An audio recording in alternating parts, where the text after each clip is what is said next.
రాజ్ ఇంకా కావ్య వాళ్ళ అక్క రేవతిని అయితే తీసుకొని ఇంటికైతే వస్తాడు. ఇక అందరూ ఎవరు అని చూస్తూ ఉంటారు. ఇంకా తీరా చూస్తే అది రేవతి అయి ఉంటుంది. ఇంకా తనని ముసుగులో తీసుకొని వస్తాడు రాజ్. ఇంకా రుద్రాని వచ్చి ఎవరు తను అని అడుగుతూ ఉంటుంది. మన స్వరాజ్ వాళ్ళ అమ్మ అని ఇంకా రాజ్ అయితే కవర్ చేస్తూ ఉంటాడు.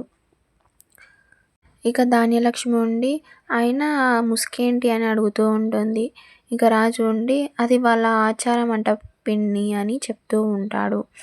ఇంకా రేవతి అయితే లోపల టెన్షన్ పడుతూ ఉంటుంది. ఎక్కడనే నా గురించి తెలిసిపోతుందో అని. ఇంకా రాజు ఉండి వీళ్ళు ఎక్కడికి వెళ్ళినా ఇలా ముసుగుతూనే వెళ్తారంట అని ఇంకా కవర్ చేస్తూ ఉంటాడు. ఇంకా రుద్రాని ఆమె ఎవరో తెలుసుకోవడానికి నీ పేరేంటి అమ్మాయి అని అడుగుతూ ఉంటుంది. ఇక తాను రేవతి అని చెప్పబోతుండగా రాజు ఉండి రాధ అని చెప్తూ ఉంటాడు. ఇంకా రాజు ఎందుకు చెప్పాడని ఇంకా అపర్ణ చూస్తూ ఉంటుంది. మీ ఆయన పేరేంటి అని ఇంకా రుద్రాని అడుగుతూ ఉంటుంది. కృష్ణ అని చెప్పబోతూ ఉంటాడు రాజ్.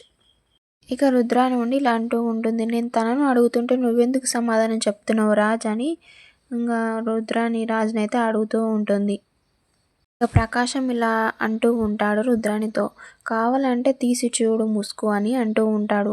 ఇంకా రుద్రాని వెళ్ళి ఇంకా ముసుగు తీయడానికి ట్రై చేస్తూ ఉంటుంది. లోపల రేవతి అయితే భయపడుతూ ఉంటుంది. ఇక చూద్దాం నెక్స్ట్ ఎపిసోడ్లో ఏమవుతుందో. ప్లీజ్ అంతవరకు subscribe my channel for more videos and do support me guys.